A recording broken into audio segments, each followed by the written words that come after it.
This is the Horse Radio Network. This is episode 146 of Horsemanship Radio, brought to you by Omega Fields, the world's best omega-3 supplements for horses. Horsemanship Radio is a part of the family of the Horse Radio Network, and today we come from some exotic locales. We've got Windsor Castle in England, and we're also in Ground Zero in India for Monty's concepts of gentle training with our newly certified instructor, Manjeev Chaudhary.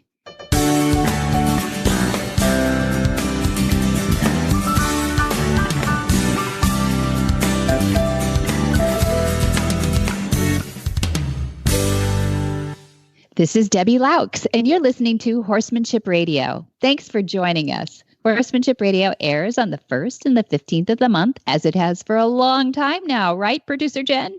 That is correct. And if I look at the notes, I know this will be the 146th time that it is posted on either the 1st or the 15th of the month.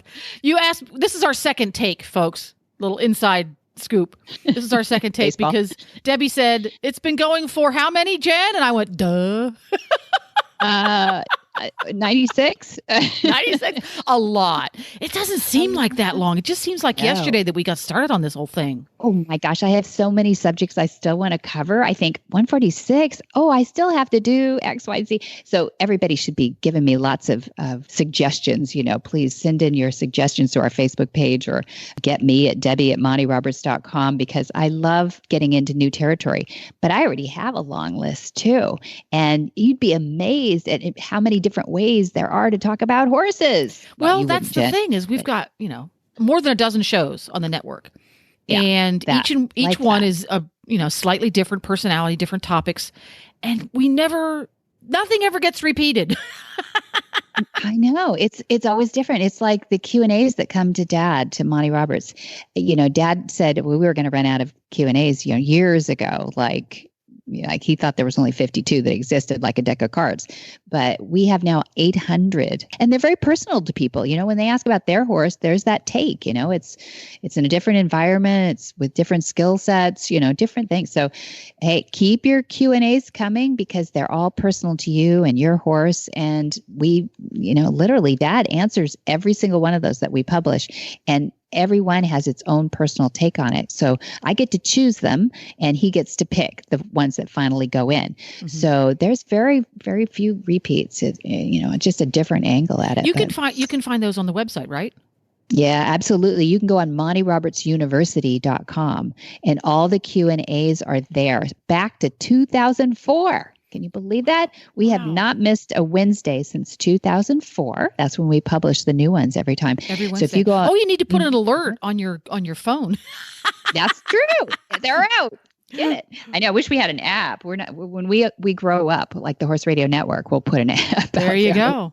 Yeah. But this episode is kind of representative of the why we get so many exotic Q&As and everything too. We've got Dad, Monty at Windsor Castle, and all the things that are going on there between horse demonstrations and his tour, of course, and everybody, their horses is, the epicenter of their question.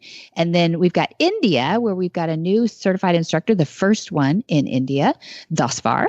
And he's got a fascinating background and fascinating story. He really isn't his whole life he spent with horses. So he really, he did this out of love. His wife was into horses. So that's the ultimate horse husband right there.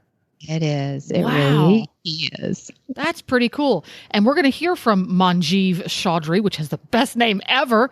And we're going to hear from him right after this from our sponsor, Omega Fields. At Flack Is Up Farms, we've used Omega Fields Horseshine for years, and we love the results. And we're not the only ones.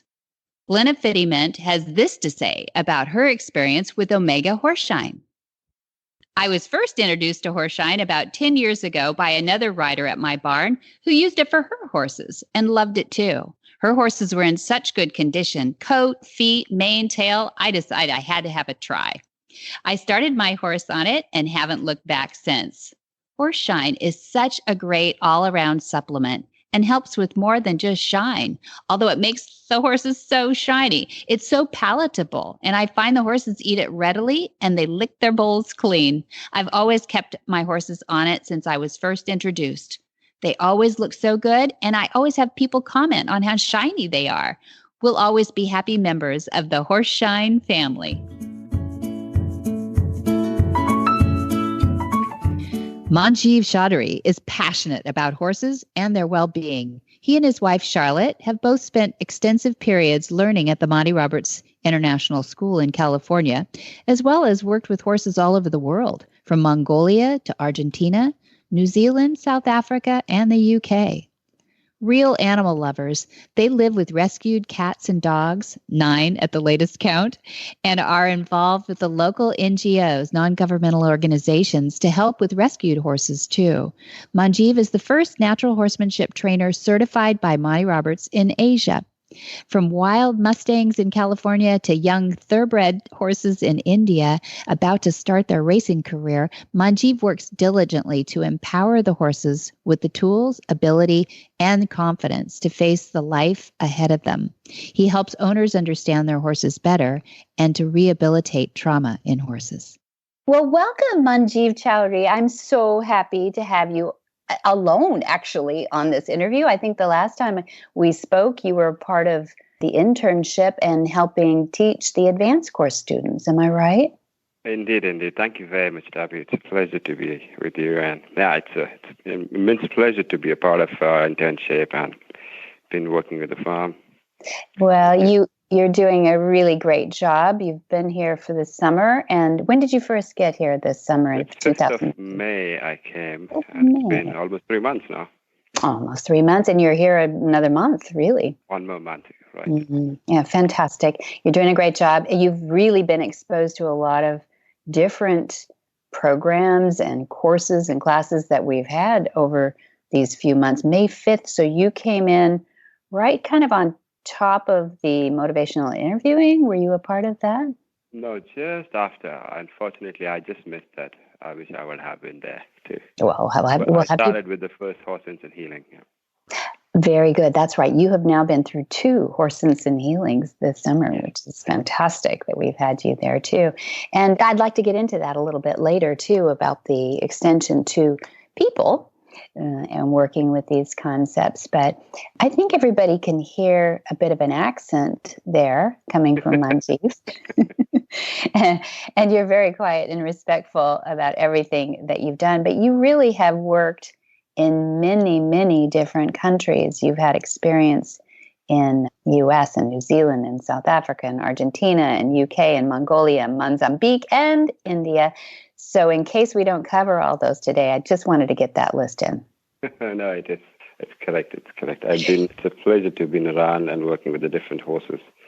I would say now when we are in this farm, different teachers I learned from, and in different places, we call countries now. Mm-hmm. Well, it was very nice. I've been very fortunate to learn from all these places. And you're right, all these places, you counted all good. There's nothing missing in it. Oh, good. I caught them all. Huh? Very good. Well, and I'm sure it's not the end of your list to come. You're a young man, married young man who has a woman in his life who also love horses. So, and apparently an advanced student too. So. And an advanced student too, which, is my dream team here. And so I wanted to get a little background on your horsemanship, though. How did you first come to love horses? Oh, my God, that's a long story, but I would like to try and keep it very small. 2013 was the first time I came to Flagstaff Farm, and that was the first time I actually picked up the hind leg of the horse. Mm-hmm. That's incredible. I stopped breathing the first time somebody asked me to just go and clean the hind feet. It wasn't very easy for me. Before that, I was working in Singapore with my wife, having our corporate jobs. So probably I sat twice because she insisted. She was a polo player and she still plays. She insisted me, why don't you just come and experience riding? But that was the fright for my life. I said, okay, fine, I can try. I tried twice, but wasn't there because the scare was too big. And then actually I enjoyed the ride. That was the first time I came here and started learning about horses. So it's been 6 years. I hooked on so, and I must say that it's the best thing I've done so far in life because I've done different kind of jobs. but the satisfaction you get while working with the animals, and we do work with horses and dogs and cats. We work with their rescue plans and stuff. But last 6 years has been so much incremental learning for me in my life. It's incredible I'm glad that I did it. Yeah, I'm glad you did it too. I'm so glad you picked up that hind hoof in 2013. It's a blessing to horses the world over. Yes. And I know they've been a blessing to you too. But what is it about polo players that makes them so beautiful? Your wife is just gorgeous, and I don't think I know a polo player that isn't. So is it the lifestyle, or is it that everybody looks good on a horse? Polo is, yes, it's a lifestyle, definitely. So it's just a hobby, and if you want to continue it, and it's a high adrenaline sport. So people, those who like to be excited all the time and do all those exciting things, polo is the best thing for them. It's like skiing or speedboarding, motorboat on the water. Mm-hmm. Yes, it's a very nice thing, because I would say, like we all polo players, we say that this is the closest how you can be with the animal, because the animal is running on a full speed in a herd, stopping, turning, and he's not alone. He has other animals in the herd. Yeah. So it's the question of how you be on top. So you just want to be a good passenger when these horses are doing their job. Yeah. Is it odd that there is such a pro-am to that? Because these horses can be ridden by some of the top horsemen on earth, really great polo players. And then you get the guy who rides on the weekend or something, your amateur who is able to play with them, your patron, your sponsor of that. How do you help them so that they are a better passenger on the horse? Horses, first of all, the polo trained horses are the fantastic animal, because they are very, very experienced and very understanding. So you can give any amateur rider a polo experienced horse. Horse will do not let this guy fright, because of he's so agile, fast, and very, very quick. So they are such an experienced animal, the way they train. It's like when you ask them to do stuff, they do it. And when you just ask them to be quiet, they are as good as any safari horse or endurance horse who can just go for a pleasure trail ride. But yes, definitely these horses also learn the way we know. They're very fast learner. They learn good thing quick and the bad thing faster than good thing. So we need to reset them. If there is anything which we observe when we give our horses to any amateur rider, and we see that certain things are not going the way it's supposed to be, the way the horse has been trained, the next morning we reset those things and tell horses, no, that was a mistake. This is the right way. It was not something which we asked yesterday to do. Correct the behavior on the next day. But yes, you need to go back and forth every time with those horses. So you're always correcting. So when you say reset, you mean retraining. You're actually correcting. Just collecting and correcting that particular movement, because when we are riding on top of horse, we do certain things when we're not balanced and pull the horse left, right, or do certain thing which is not supposed to be done. Mm-hmm. The next day, we just do it in a correct way how it's supposed to be done, so the horse doesn't get into habit. Hey, I love the demeanor of polo horses as a rule. And I think I can generalize this pretty well. But if you have some high-end dressage horses, which I'm sure you've been around, you can. A lot of people say they're bubble wrapped, right? They're taken well care of, and that people worry about them and they fret and they would, be careful about every time they lead them from here to there. But you could see a string of polo ponies taken by one groom, tied together, 8 of them perhaps, or something. And I would say it's all about training. Good for you. Because most of the time, these polo horses, ex-race horses, and we know race horses just been taught to open the gate and run. Yeah. So from the race horse to a polo pony, it's all about training. So I think the dressage horses can also be trained that way, but I'm sure what happens in a different industry, different discipline, that for jumping and dressage, you have only a couple of horses. If you have one lame horse, it's 50% lame performance you have. Where on the polo, you keep always a couple of them as backup, because these things happen when you go on competitions. Sure. So I think that's very important for dressage and jumping. They need to be very well kept. Mm-hmm. But also, yes, you can train them not to be afraid of things which creates problems. Yeah, sure. Well, take us over to India a little bit. Tell us a little bit about your unique background, too. I think of India as a vast country where land is inexpensive, and one could go there and raise horses on acres of land. And is that all true? No, at the moment, because, we are, I don't know, probably we are going to be the number one population, which is the sad part, I would say, of our country, because day by day, the population is increasing and the opportunities are also increasing. The challenges are there, but the land is going as expensive as, probably I would say sometime it's more expensive than in London. Than London. Is that yes, crazy? And not even a metro city I'm talking about. There are places like B-grade cities, just about 10 million people and above. The prices of those lands are so expensive. So yes, it's very, very tough at the moment to have a big place. Thinking about farmhouse, it's something like only, I think, millionaires can think about it, not a normal person or anybody who would like to help. Yeah, it's very tough. So you want to have horses in your life. You're from, what city are you from? Yeah, I'm basically from Himalaya, a North Indian state called Himachal. It used to be a summer capital of British when we were in colonial time. I come from mountain. At the moment, I am working at New Delhi, which is the capital of India. New Delhi, the most busiest capital. We got 20 million plus population in that metropolitan city. Incredible.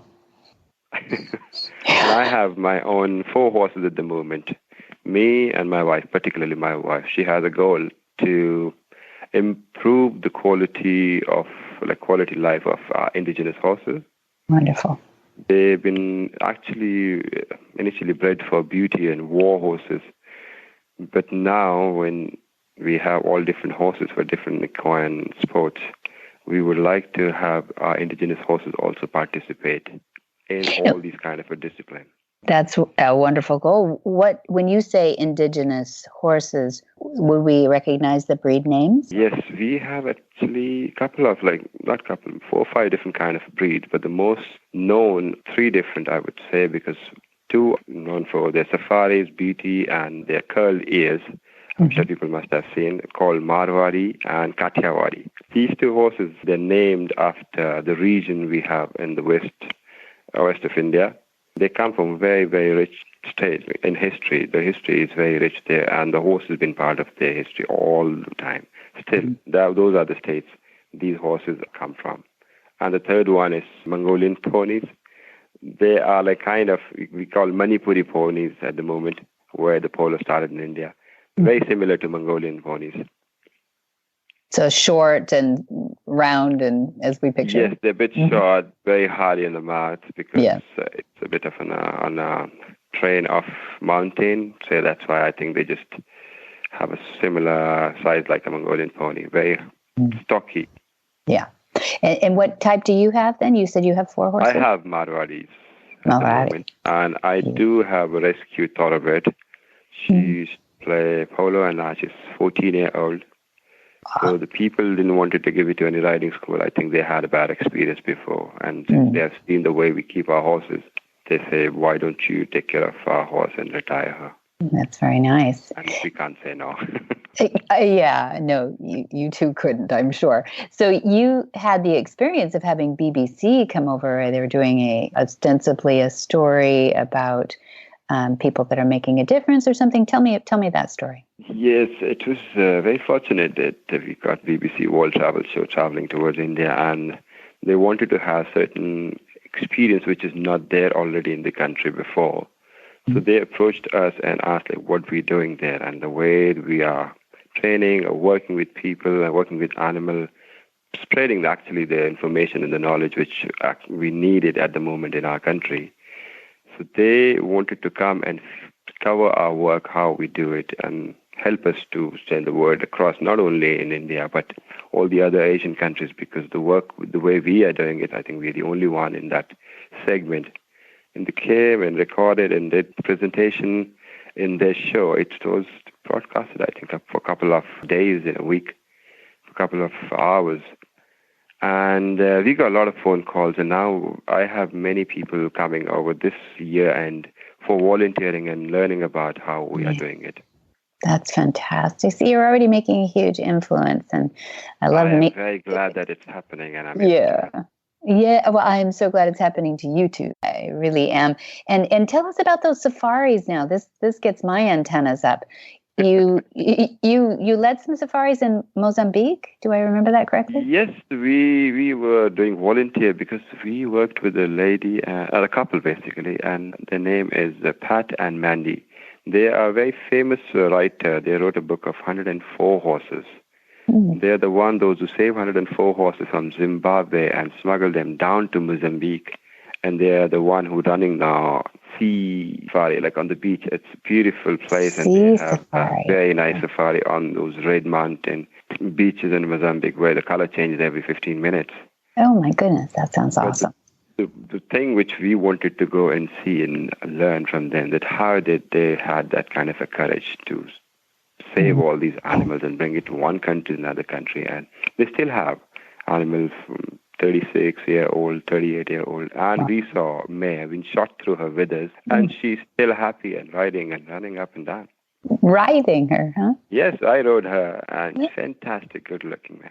Ah, that's great. I love those stories. I'm a sucker for a rescue story for sure, but these are exotic. These are. Oh yeah, and she has a story in that book. It's incredible if you get a chance to read that. Oh, we'll have to put a link to the book. Can you find it in this country? I'm sure it's 104 horses. I'm sure you can find it.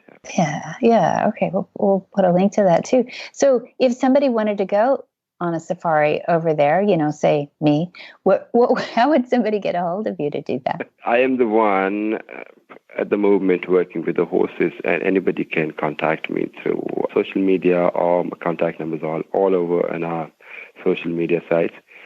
We have a different kind of safaris. Not us, we don't do safaris. We just do a pleasure hack riding. People, those who love animals, so we just take them with our animals. But we do have friends in India from where we learned, and now they're learning from us, and we're looking after animals together in a better way. They run safaris from one place to another place, and it could go from 5 days to 10 days. And if somebody has only a weekend, can do also a weekend safari, go around a small village and come back and see the culture. Fantastic. So we do safaris with them, and it's like an old history of ours when we used to travel on our horseback when there was no machines around to take us one place to another place. Right. I think it's fantastic. And we go through some beautiful dense and reserve forest where you could see still the paw mark of a jaguar or a leopard. You can still see some wildlife. It's a fantastic experience. It does sound like it. It sounds like it. And with you all leading it too, it's, it adds to the whole, we know we're doing the right thing by our horses to be on there too. Definitely. Whenever you were there, like anybody who can approach us, we will definitely love to help as much as we can and give them a proper guidance. So do you think you have taken up Monty's mission to leave the world a better place for horses? Or what is your vision for horses around the world? Definitely. And yes, one thing is to work with horses and make a better place for horses. And another thing for the people, yes, that's what my point is. And that's what my now goal is, to start a groom school. A groom school? Yes, because the Christian sports are not the very high-level sports and well-reputed sports in India. Okay. So people didn't have that kind of opportunity to learn about it. So we do not have a proper farrier school. We do not have a groom school where we can educate them. And I would say in India, people, those who have horses, they are rich. Poor people cannot afford to have that kind of horses. Only some people, those who run carts, they can afford.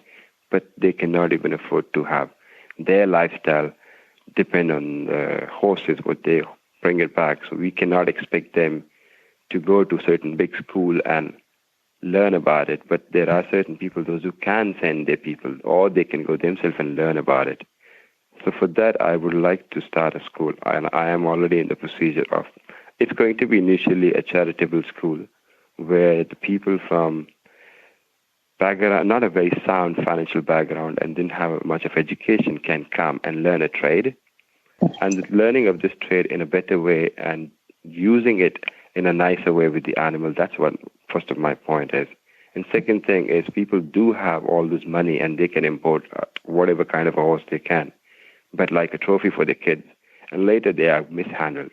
So I would like to extend my services to them also, or a request actually, to send your staff and I will teach them.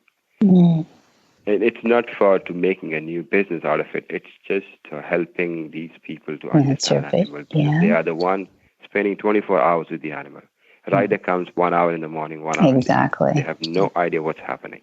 Exactly. The rest of 22 hours, I want somebody who look after animal. And who really gets it and understands it. I know so many grooms, and we've been to South Africa and areas in Guatemala and Brazil where these people have the greatest love for horses and, want the best for them, but they don't have the understanding. They don't have the education. When you give them a little bit, they just say like, thank you, where has this been? So I love that too. And I think, your heart is going to just grow and explode from all the good stuff that I know that you can do in these areas too, and take your vision back. Yes. No, it's very important. I think we need to give education to somebody who actually deserves it and take it further.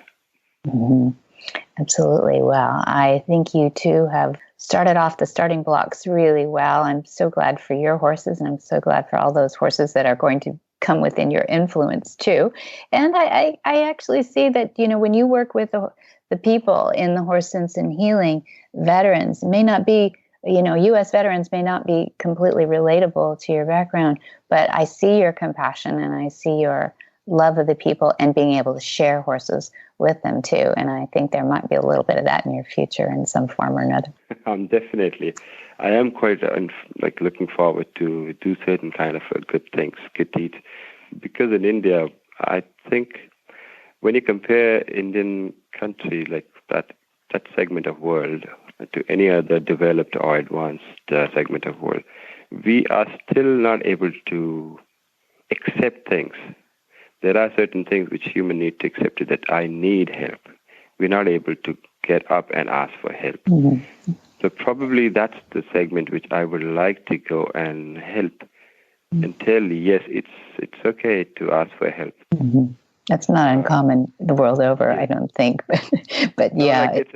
We see there are things happening in our families, but we just find another solution. We just do not want to rectify it. We just find ways to handle it, not to solve it. That's what I would like to do it. I like to touch it a little bit more. I like people to come up and discuss things. So at least if we discuss, it's much lighter. When we don't discuss, it's much more heavier for us and then for the world. And discussing and communicating is really what you guys are so good at. And so we're going to have to follow your career in this wonderful world that you're changing in front of you. And with a smile on your face and a calm demeanor all along, people are going to love you. So thank you. Thank you, Manjeev, for joining us today. Yeah. And now I release you to go have some lunch, you poor thing. I know you've been working all morning. I so appreciate you being with us on Horsemanship Radio. Thank you, Debbie. You have a good day. Thank you. Bye.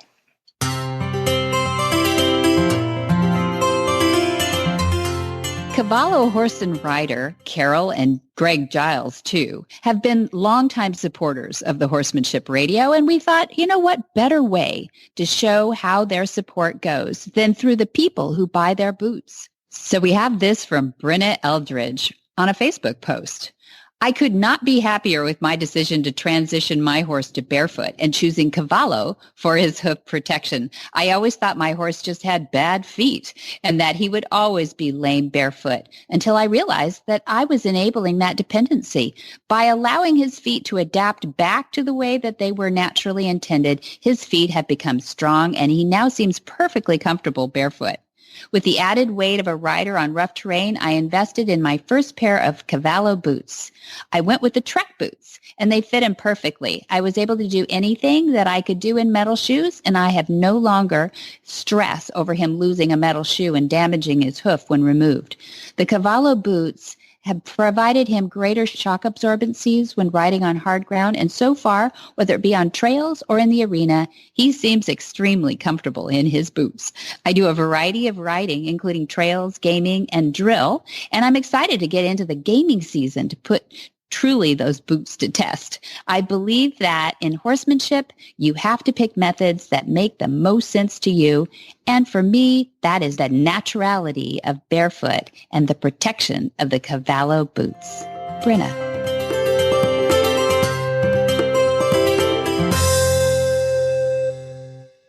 Monty Roberts was recently invited to Windsor Castle to facilitate another Horse Sense and Healing clinic for veterans with post-traumatic stress, this time in front of Her Majesty Queen Elizabeth of England.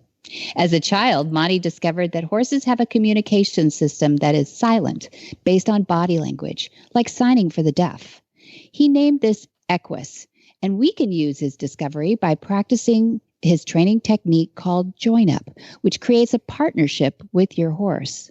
Monty travels the world demonstrating that nonviolent, gentle training creates breakthrough performance as you partner with your horse. Well, welcome, Dad, Monty Roberts. We caught up with you on the road. How you doing? Debbie, I'm doing fine, but I'm really getting tired, and I don't get tired. And then I have something happen that sparks my energy, and away I go again. I don't know how you do it. None of us know how you do it. Well, I don't know how I do it, but I have to tell you that helping veterans and getting them through post-traumatic stress is the most gratifying thing I've ever done in my life, bar none. And to do it in a kind of a partnership with the person that I consider to be the most influential world leader we've ever known, the world has ever known, is just that much better. Mm. And yeah, I was so lucky to win 11 world championships, but wouldn't I give all of them away for one human life? And there is no such thing as a disorder in PTSD. It's an injury, and it heals. Mm-hmm. And we're seeing it heal, Debbie. We've just had one down at Bovington in the south before I met with Her Majesty, and it was fantastic. There was 10 of them, and the ring around the rosy at the end of it was just the most gratifying thing you've ever heard. And I spoke with Ellie, the admin person for our team over here in the UK, and she said that the early signs on the empirical study done at the end of the 3-day clinic were just outstanding. She said that I would be very happy with the results. They haven't finalized the results yet, but my word. But she's looking at their feedback. If we keep having the kind of results that we've had in the past, let's say 10 clinics, it's just going to be one of the most amazing things to ever happen in this world of helping veterans. Well, it's amazing what you've been able to do. Now 4 countries. We've seen you add Ireland on this trip. So I'd love to hear a little bit about that. But I sent you some statistics to show to Her Majesty. Did you get those yet? Okay, good. I got those, and that's fine. And we did Northern Ireland, which is a part of the UK, but we had one there. And, I have to tell you that we are so devoid of information about Northern Ireland, you just can't believe it. Yes. I think most people in California believe that the problems in Northern Ireland are all over and have been over for years. And they are still going on. We have people in Northern Ireland that are going out every morning and crawling under their car to be sure there's not a bomb attached to it. And we have people that are being threatened every day. If they don't do a certain thing, their house will be blown up and stuff like that. It's still a war. And they're still fighting a war over there, very much. They're still fighting a war over there. They really are. And I'm sure Her Majesty knows about it, but the one the meeting we just had wasn't open to that kind of discussion. It was very limited and very fast, but I think very effective. And so we'll see what the results are from this. But, this lady at 93 years of age, to put the kind of effort that she's putting into the help that these people need is just mind-boggling.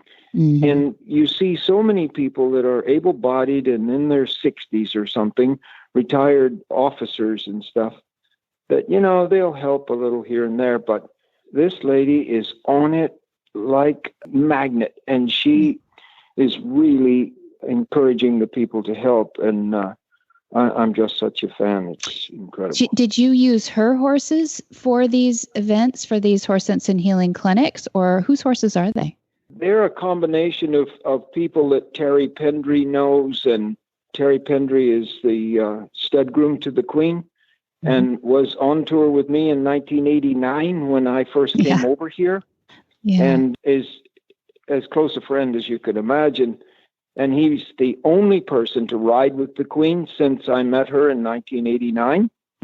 And meaning that she doesn't go riding without Terry, correct? So those photos that we see, she does not go riding without Terry, and he's the one you see every time you see her riding. And she has specifically said that if anything should ever happen to Terry, she won't ride again. So she really relies on him, and he's just a wonderful human being that could have retired probably 10 years ago.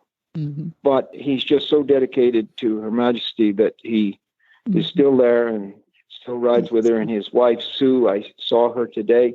Oh, good. And she says, I don't know when Terry's going to retire, but he won't retire if Her Majesty continues to ride. So I love that. It's great. Each one is keeping the other going, Exactly. On their horses, which is the best part. So tell me a little bit about horses and veterans. Everybody who listens to this show knows so much about the horse sense and healing. But how are the veterans different in Ireland, besides what you already described, that they're still living the war? How was their receptivity to the horses? Were they familiar with horses? Or was this a new thing Debbie, for them? I have to tell you that their connection with the horses, Ireland is a country, and they're born with horses all around them, and these people just locked onto this horse thing like crazy, and they didn't even know how much they knew about a horse, and the horses didn't bother them like fear or anything, and it was very, very effective.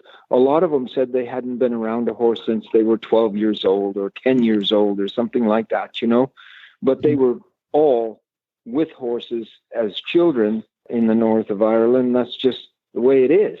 And we saw an enormous change in these people. Now, you asked me the difference about Northern Ireland, though, and here comes the difference.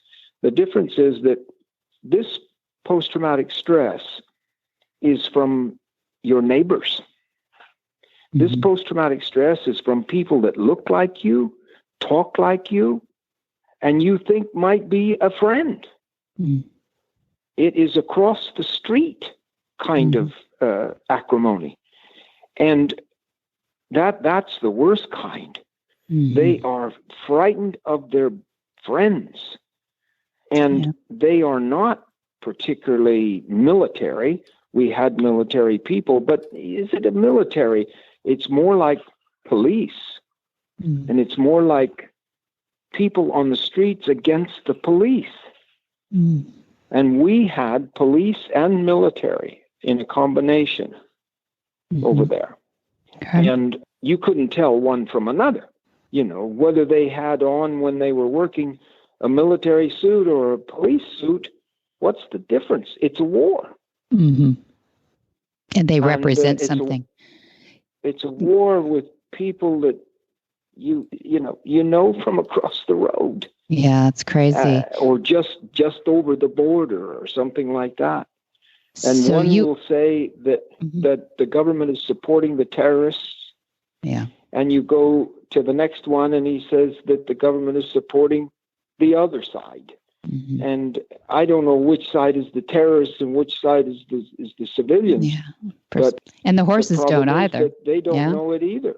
Yeah, and the horses don't know either. So we should be having horses on both sides of this equation, I think, right? Yeah, we had some wonderful horses for them. They were typically these little gypsy horses, Banners. stocky little guys with pajamas on their legs. Yeah. and gosh, they were good. They really seemed to understand the problem they had, and they really helped the people. And we had some people die in dire need. And at the end of 3 days, it was a magical improvement. And I have to say that Claire is a new member of the team. This is her first one to do out there, apart from California, you know. Claire Conahan. In school. Yeah, Claire Conahan. She was in school, the last one she helped with there in California. Right. And now she's in her home country in Northern Ireland. And oh boy, she really got some fans.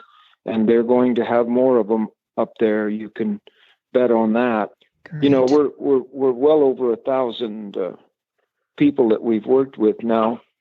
And if you go back, Debbie, before we started taking those tests and filling out these forms and meeting with the people that do these testings, if you go back before that, we're probably over 2,000 people that we've worked with.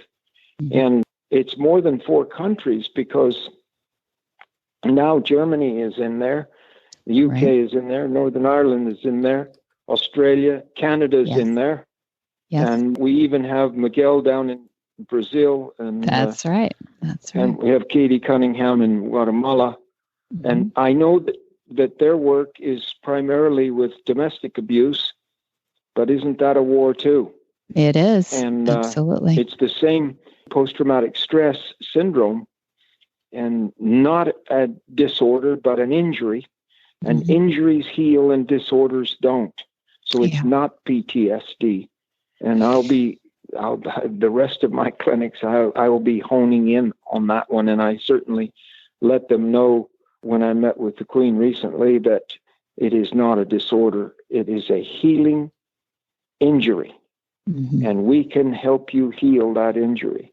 Terry Pendry was just fantastic with his generosity to get us horses that were just fantastic. And remember that we had a horse, and I'll tell you more about it later because it's quite profound. But one veteran with 2 crutches that go right up his entire arm, and he's had them on for 17 years. And this horse just loved him to death, crutches and all. And it was really something to see. Well, you're in Windsor right now, so we get a perspective here. You're staying near Windsor Castle, correct? No, I've already done Windsor Castle. Okay, I thought you were just past that, though. So you've got on, but you were past it. We're just past it, and we have another one coming up in Kent. Right. And that's on down the line a little bit. Hadlow College in Kent. Right. What was special about the Windsor meeting? I mean, you have meetings with Her Majesty, and you've been to Windsor, but yeah, and it was right there in the same spot where I worked the first horses in the UK in 1989, 30 years ago. Wow. And to be there and to watch these veterans doing the thing that I did 30 years before in that exact same spot with the Queen sitting right there where she sat before, it will just stand the hair up on the back of your neck, to think about that. And now I have far fewer critics standing there with their arms folded saying, oh, it must be a trick and stuff like that. Including Terry Pendry, actually. Including Terry Pendry, who really thought it was a trick. He thought I had some kind of tranquilizer in my pockets and stuff like that. And which would have knocked you out. And now that same building is full of believers that are watching after 30 years of successful, 4,000 horses in front of public audiences, and Her Majesty encouraging me to do this in 44 countries. Yeah.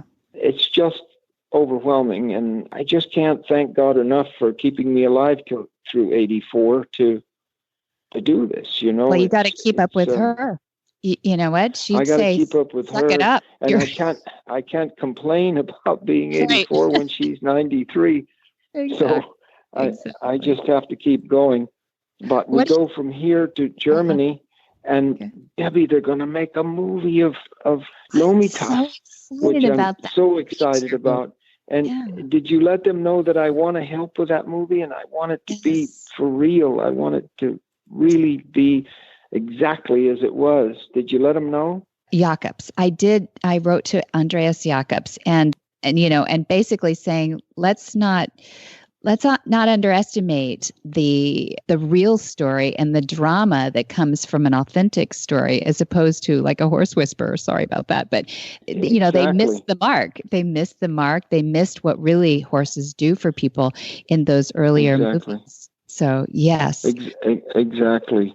I just keep thinking about things that happened to people holding babies out over the fence and saying, Lomi, you're a hero.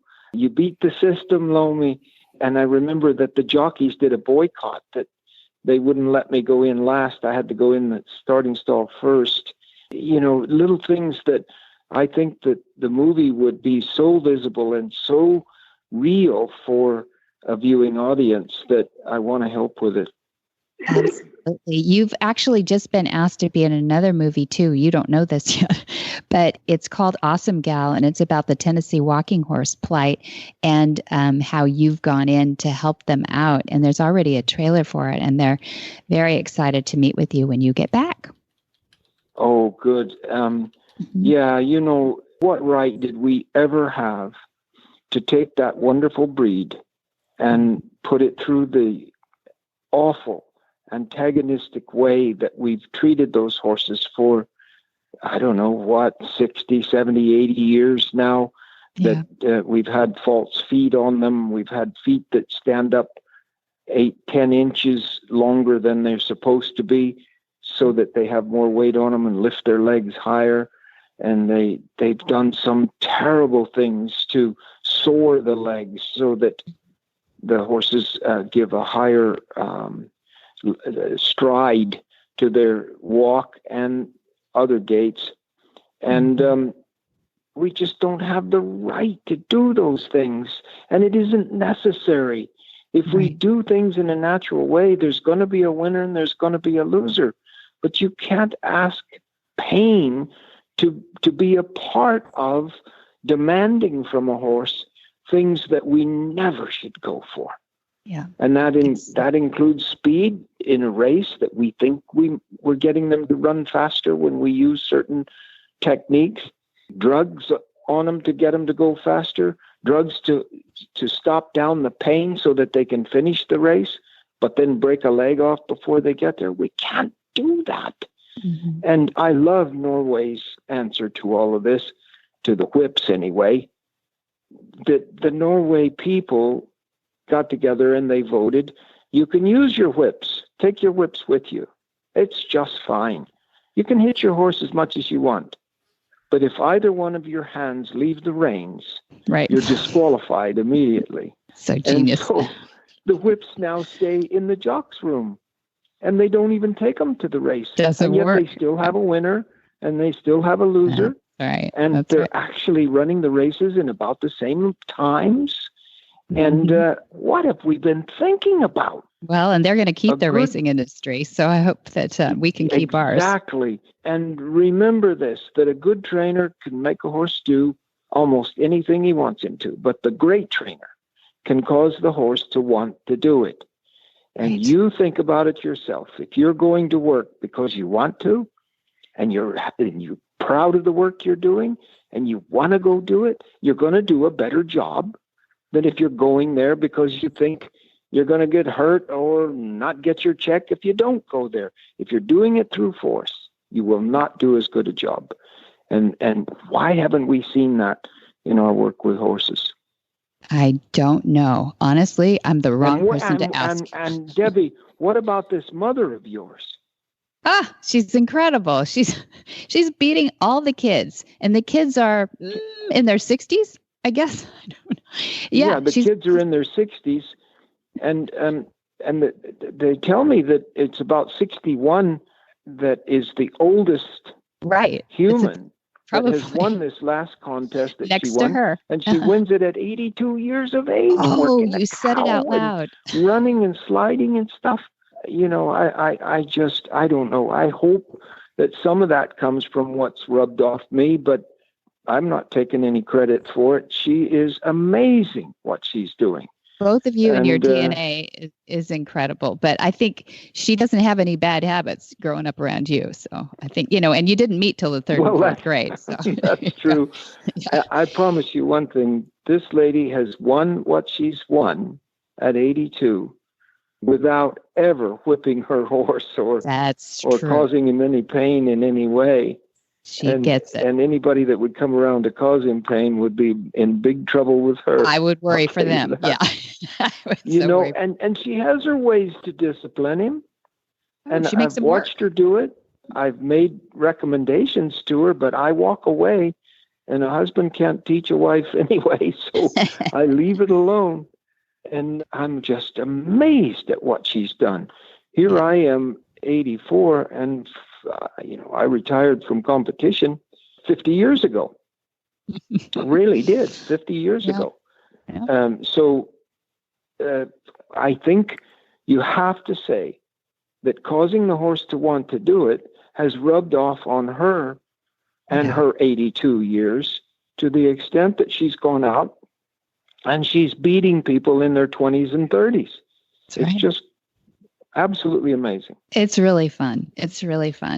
And I know you're late there. I'm calling you in England, and it's near bedtime here, and so we're fortunate to get you. I wanted to be the first to announce, though, that in November, you haven't heard this yet. In November, you have a sellout in Poland. The whole arena, the stadium, is sold out, and so we've gone to a second day on Sunday. And I wanted you to be the first to know that. We just literally made the decision yesterday.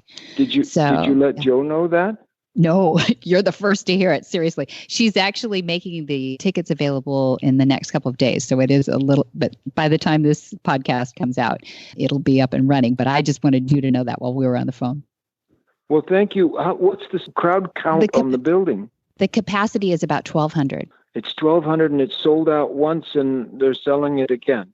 Oh, yeah. And they'll do a larger VIP on this one and sell that out first, because she's bringing in some TV stars, 3 different celebrities and making it a little different. We'll get some join-ups with them. So, yeah. And tell me this, do we have a separate contract for that second time? Yes, we do. Oh, yes. Good. Is it as good as the first one? Yes, it is. Yeah. Oh, good. Yeah. That's great. Well, I think Joe will be happy to hear that. She'll get a little extra drop in the bucket. Yep. Yeah.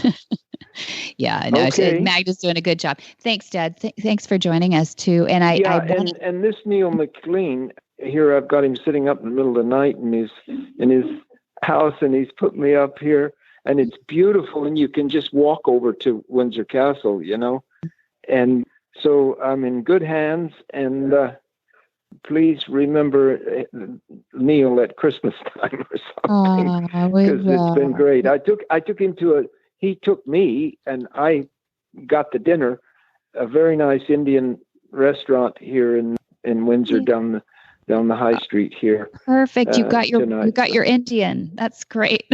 I got my Indian. Yeah. Oh, I have to tell you too. He does Vindaloo. Oh, Vindaloo. Perfect. How did he know? He does Vindaloo. A Brit does Vindaloo, and he's off on Monday. He's off to Dubai, and he'll be seeing Satish down. I'll let you go now. Hi, Satish. Okay, I just wanted to make sure that you weren't going to move on us. I got a couple of different people wrote us and said that the Queen was offering a job for £22,000 a year with the accommodation included, which means you live at Buckingham Palace. And they actually showed the photo of you and Camilla and Majesty when we were at Buckingham Palace for that event. So it looked like you were applying for the job. I wanted to make sure you weren't moving. Okay. Yeah. Well, I'll let you know more in the future. Because I think more is going to happen. I'm excited about that. Please, think of us and your certified instructors. You know what I mean? Oh, I know that. And I've got some thoughts on that for you, but it's not easy. I know, but I want you to think about it. Okay. Thank you. I know. All right. Bye-bye. All right. Love you. Good night. Whisper the language of the herd. Listen, you don't have to say a word. It's time for Jamie Jennings to fetch an email from Monty Roberts' inbox and share a morsel of Monty's wisdom in a little segment we like to call Ask Monty. Leave this world a better place than mine. The magic in the language of the herd. Dear Monty, my horse refuses to accept a turnout rug. I have been kicked several times and my hands have been burned because the horse bolts away from me as I attempt to put the rug over the body. He has pulled back and broken the tie several times. Please help me. Monty's answer. This problem exists worldwide. I should be clear that I recommend one never place the first rug or blanket on a horse that is tied up. It is also true that one should never tie up a horse for rugging if there is any anticipation of trouble at all. If one discovers a fear of the rug, then there should be no attempt to rug up until there's a certainty that all fear is alleviated. Carry out all the procedures that I recommend for the spooky horse, including join up, training to the dually halter, plastic bags on a stick, and even a large tarpaulin. Once you are proficient in applying my concepts regarding spooky horses, then I advise you to repeat these processes until it is possible to cover a horse in a plastic tarpaulin without evoking spooky behavior. Anyone reasonably familiar with the proper handling of horses can get it done in 2 or 3 half-hour sessions. The dually halter should be used to educate the horse to cooperate with the halter rather than to resist it. Plastic bags should be presented to the horse so that he learns to relax, which causes the bag to go away. This should be repeated until several plastic shopping bags fixed to the end of a light bamboo cane can be rapidly moved towards the horse, stroking the body and legs, even up between the hind legs. When the horse subject will allow the plastic bags to fly all about him and touch him over his entire anatomy, then one is ready to move on to the plastic tarp. It can be rubbed over the horse at first and then spread out on the ground to walk over. The dually halter will greatly assist with cooperation during this process. At that point, one can begin to place the tarp over the horse, first rolled up to reduce the stimulus and eventually wide open and tossed over the horse, the same as one would do with a rug. For more of these insights into good horsemanship, go to www.montyroberts.com and click on the orange banner that says Get Free Horse Tips. Hi, I'm Monty Roberts, and I'm dedicated to training horses without pain. You can learn to do it too on my Equus Online University. Western, English, the beginner, or the advanced rider. It doesn't matter. You can connect with other students online too, on our forum, and there's a new lesson every week. It's a lifetime of learning for you on my Equus Online University at montyroberts.com. What in the wide, wide world of sports is going on here? Where in the world is Monty Roberts? Monty is looking forward to meeting some new friends, two-legged and four-legged, as he closes out 2019 with November 16 and 17, Monty Roberts tour in Warsaw, Poland. He hasn't been there for a while. It's sellout crowds, really exciting. And then he comes back just in time for a little Thanksgiving turkey, and then we have a Horsemanship healing clinic, too, for our veterans and first responders at Flag Is Up Farms in Solvang on December 13, 14, and 15.